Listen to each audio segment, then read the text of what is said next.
Speaking of reliability, a podcast with good friends talking with you about reliability engineering topics.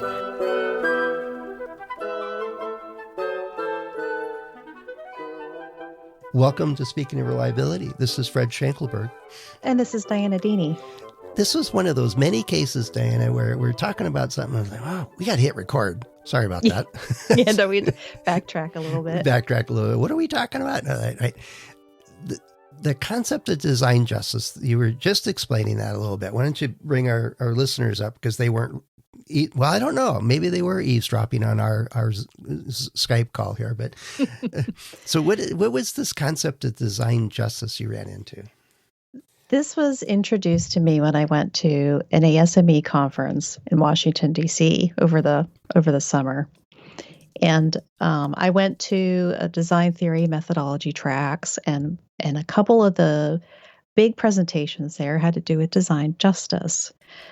So I learned a little bit about it. So I'm sharing what I know from what I learned at the conference, maybe some reading and talks I did with people afterwards. But design justice takes the designer out of the center of the design decisions and pushes them around to the outside with the rest of the people that are affected by the design and the design decisions itself. So I was explaining how you can most easily envision this in civic and community projects where a new road is being put in, or a bridge, or a park, where the decisions that are being made about how this thing is going to be designed are going to be directly affecting the community, and that they should have a say in the design, but not just a say in it. Sometimes people will design something and then they get it all ready to go and the design is finished, and then they say, oh, well, let's see what the community thinks about this and get their feedback. That's too late. Yeah. That's not the idea of design justice. Design justice is instead saying, hey, we'd like to put a park here. Let's hire some people from the community, not necessarily engineers or designers, just community members that are vested in making their community better. Let's bring them onto the payroll and hire them as part of the design process. And then it's working with the community members and with everyone responsible with the design to make those decisions. And that's the big idea about design justice. Okay. I'm thinking of, and I've been part of design teams where the early prototypes, usually done by the marketing team, would take mock-ups of different concepts, different.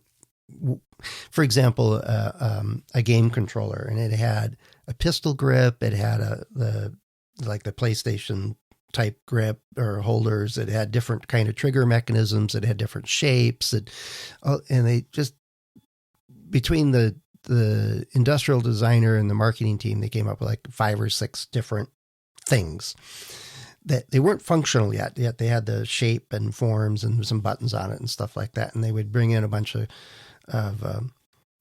it's like a focus group, I think is what I'm thinking of.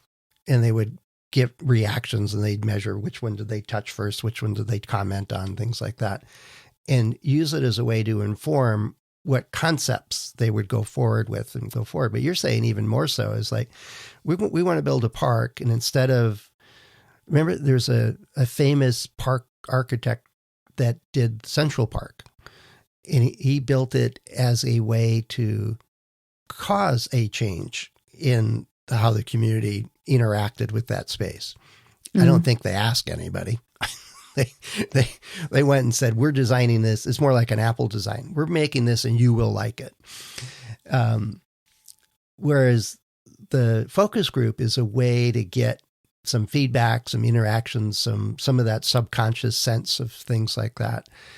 But what you're talking about is bringing the community in and saying, all right, we want to do a park. Should we put a tennis court here, or should we put backgammon tables or whatever it is? Here's some technical options we have for the space, for the conditions and everything else.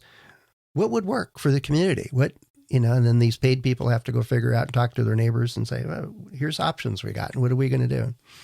Right. But in terms of the game game controller, Mm-hmm. there's somebody designing something and coming up with options and presenting them to a potential customer audience and gaining feedback. So that's more of the old school way. yes. Okay. So the design justice way, I believe, would be to bring the customers in with the industrial designer and marketing people. Say, okay, we're going to develop a new game control system, and everybody would design it together in that space. So the non-engineer or designer is part of that brainstorming or part of early concept or part of the decision making. Yes. This is the part going. And one of the students that we had a breakout session, and I got to talk to some other students, and these are doctorate, master level students. Mm-hmm. And I was explaining, is this I was asking their opinion, is this the same as, design for usability? And she said no. And one of her studies was studying like crafts and textiles, mm-hmm. and how people don't really think of them as designs, but they are designs. Yep. But she said it's not designed for usability. It's different because you're pushing the designer again out of the center of all the design decisions. Mm-hmm, mm-hmm. But she was talking about ways to use like the textiles and the crafting as an accessible way for non-engineers to help develop some prototypes and develop ideas to kind of meet people where they are with what they're familiar with in order to have a discussion and a dialogue about design. Well, one of those things that makes me think of, and I know that you've been involved with your kids, like with science fairs and stuff like that, much as I had over the years. And one of the things I find myself doing when like, a bunch of 10-year-olds or 12-year-olds got a group together and we're trying to solve a problem of how to take a rover up the side wall of a crater on Mars, which happened to be a carpet going from a certain radius and going vertical. As an engineer, I'm sitting there going, oh, there's this and this and this and this and this. And I said, oh, bite my tongue. I'm not going to give him an answer. I'm not going to give him any ideas. I'll give him a process. This is, at this stage, we're going to brainstorm and think through things and run some experiments and see what works and doesn't work. And then when they had to, cut wood in the shop, I got my, jigsaw out or table saw out and either cut it myself if it was safe enough for them to use. Then if they had the strength to deal with the jigsaw and it was clamped properly, they could cut it themselves and stuff like that.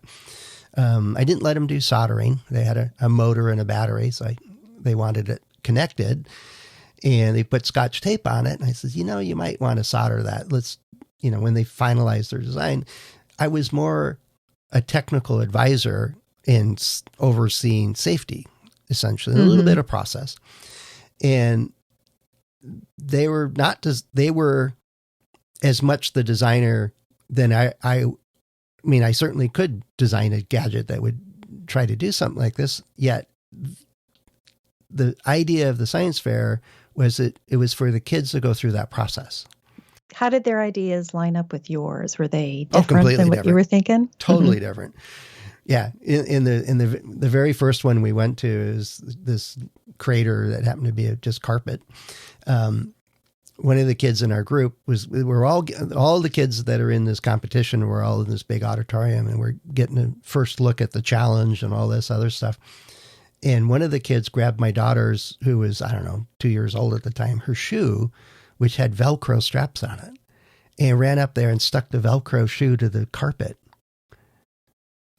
And well, that's clever. I don't know where that's going, but they're not taking the Velcro off her shoe. So we went and found some Velcro for them, and they cut a 1/2 inch wide strip of it, and they couldn't get a motor strong enough to unpeel the Velcro once it got stuck onto the carpet. So they had to modify their design, and it was a quick prototyping process they were using. but you could see the wheels spinning big time.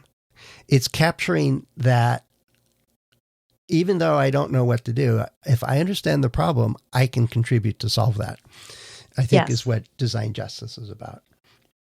Especially if it involves the people that it affects. Mm-hmm. So one doctorate student gave a good example where he worked for, I think he worked for an Ivy League university, and they would have, I think, capstone projects where maybe master's degree students would visit a community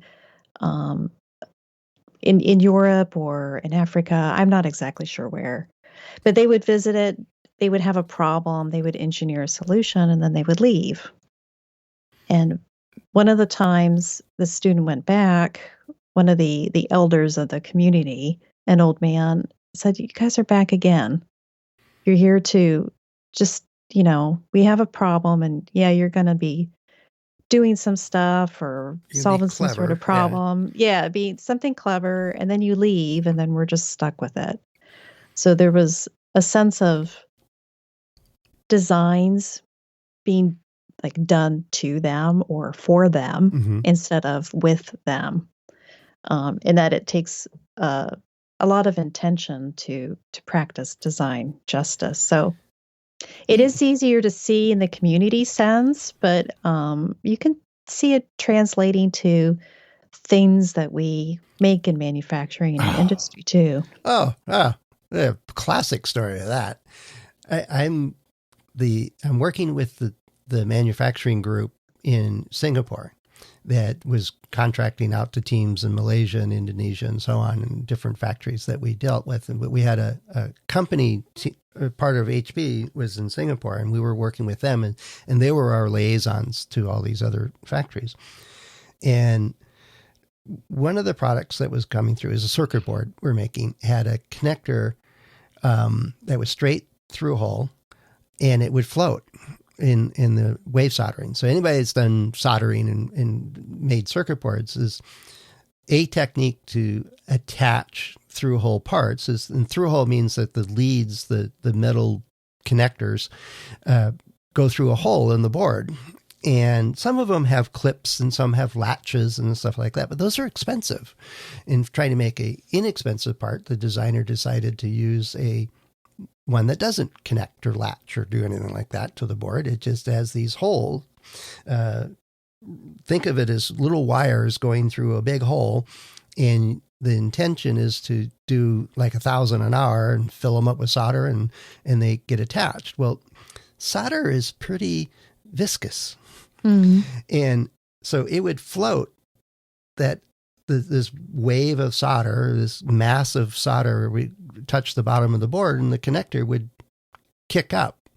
It would be pushed up out proud from the circuit board. It wouldn't be parallel. It wouldn't be attached properly, all this stuff. And it's a problem. And so we got a hold of the design team and said, either buy a new connector or figure out a way to attach these things or whatever. So one of their mechanical engineers came up with this gears and cams and this big rig. It weighed about 20 pounds. And you would attach the blank boards into this thing and then run it through the wave solder. And then you'd have to wait for it to cool off to even handle it and take it all apart and put it back at the top of the line. And he figured that it would only last, because of the materials in it and the temperatures, it only lasts probably 20 cycles of it. Well, we're making thousands of these things, of these products. And it was good. And each one of those jigs was finicky and fussy to get aligned right. And even when you're installing it, you had to make adjustments. It was very time consuming and all that stuff. And we got one of the prototypes in is to solve this problem. And it was just this monstrosity of mechanical wizardry.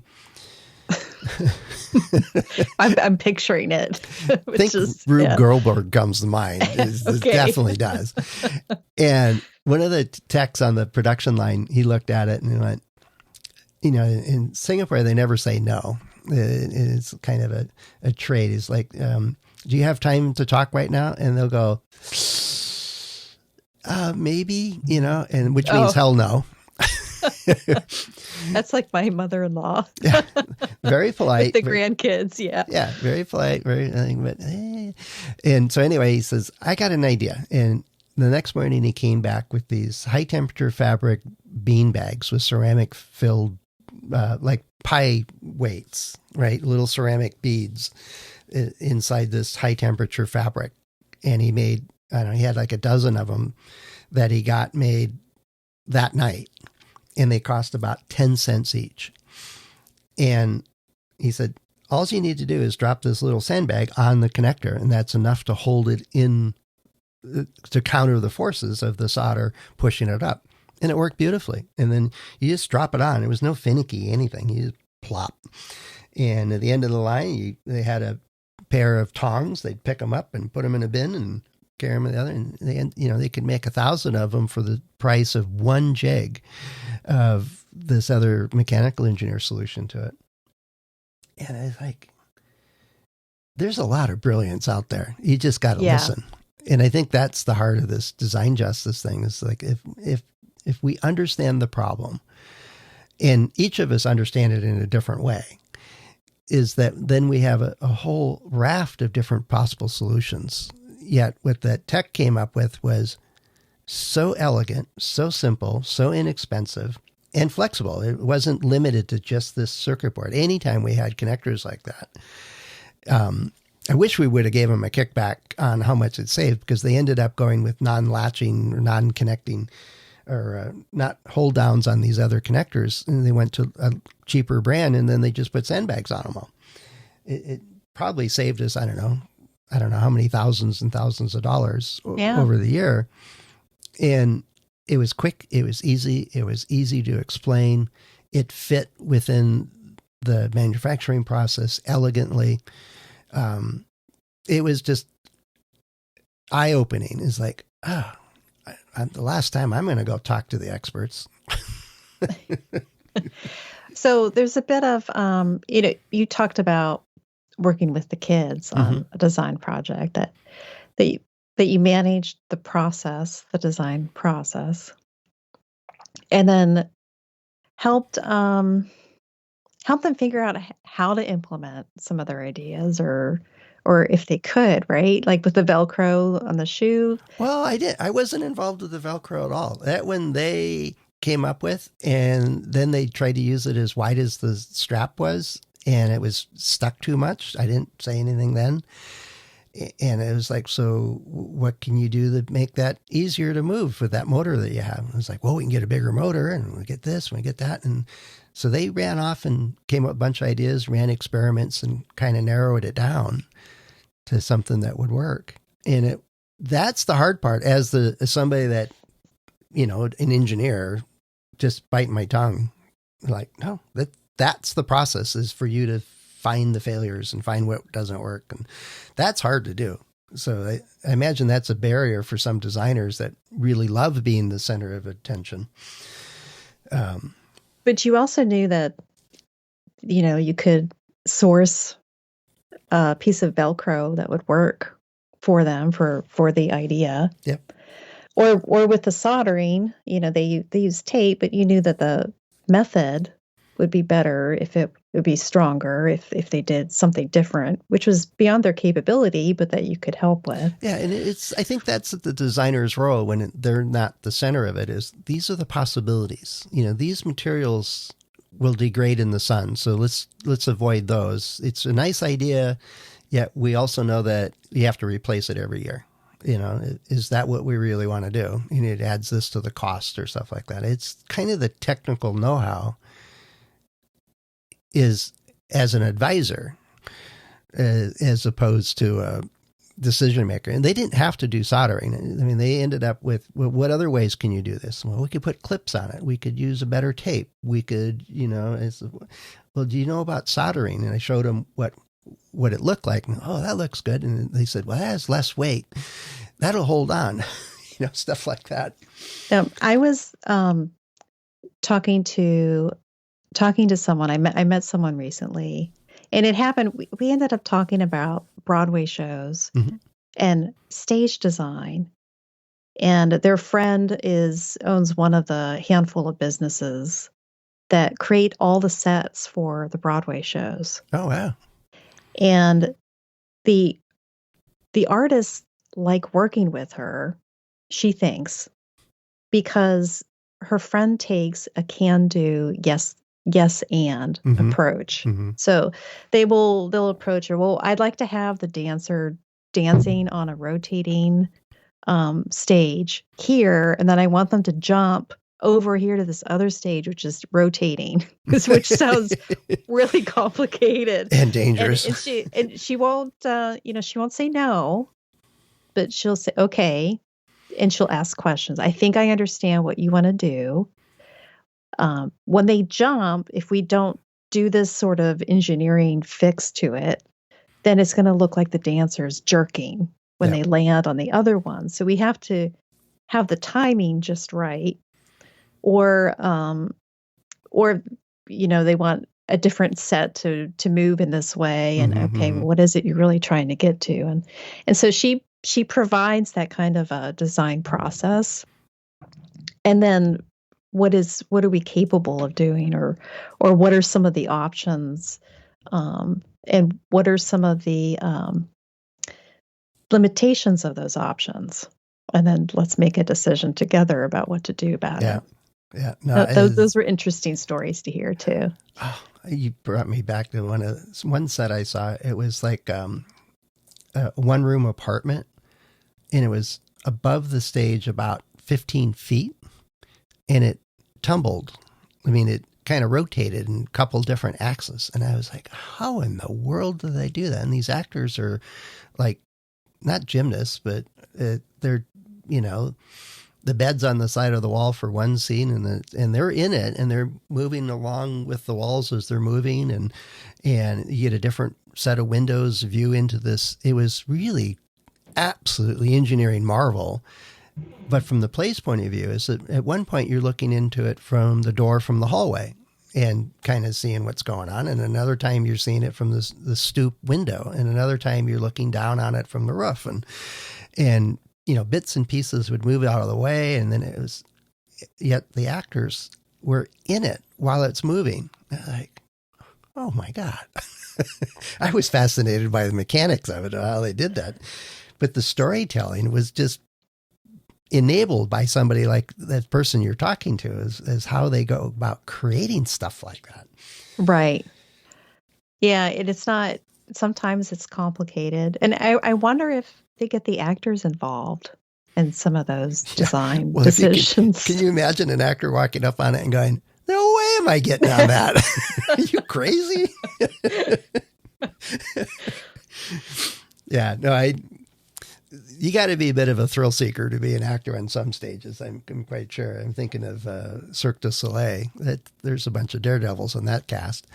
But the idea of it's good for design justice, I think, finds its role. Like we came up with examples in industry and in manufacturing and in civic projects and all kinds of stuff, stagecraft. It's more, I think, an approach is the idea of many points of views and having some authority or some actual decision power makes it real. It's, instead of doing a focus group and ignoring what you don't like, a lot of confirmation bias going on in those things, I'm sure, is no, somebody's actually on the team that is going to be the end user of this, or the customer for this, or the community around this thing, or the actor with this new harebrained idea for a stage. How do we make it so it's works, that it's safe, that it's, cost effective, all of those trade-offs. And let's expand who is the ones that's making those decisions. I think that's a great idea. Yeah. It's harder to do things with other people, but if it'd be easy without the other people. If you just, but the end results are just, from everything that I've seen, and me talking with people and learning more about it, it's just, the end results are just so much better. Yep. No, I totally agree. Well, it's one of those where I doubt, let's challenge our listeners. Has any of you worked on this, gone beyond focus groups and actually got folks intimately involved in the decision making for your project, I challenge you to come up with one. Maybe it's in your community. Maybe you've been involved with it in some other way. Let us know. Head over to accendoreliability.com/go/SOR. A couple of ways to get in touch with us. Dianna and I and the other hosts are available through LinkedIn and our About pages. And you can become involved in helping us make decisions on the show by asking questions and sending comments and all that good stuff. Oh, I'm rather proud of myself for that little nice transition. Yeah, yes, that was pretty good. You can comment on that too if you'd like. So let me know. So anyway, thanks, Dianna, for bringing that up. It sounded like you got some really cool concepts and ideas through that couple of conferences and discussions lately. Yeah, it's been a good summer. I've met a lot of very interesting people that are doing wonderful things. So it was a good opportunity. Yeah, good for you. Enjoy. And I'm sure we'll talk again real soon. Take care, Dianna. Sounds great. Take care, Fred. Cheers. Thanks for listening to Speaking of Reliability.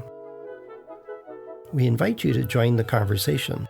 If you have a question or a topic that you think we should discuss in a future show, please let us know. You can find a comment box below the episode show notes, or just leave a note as part of a review on iTunes.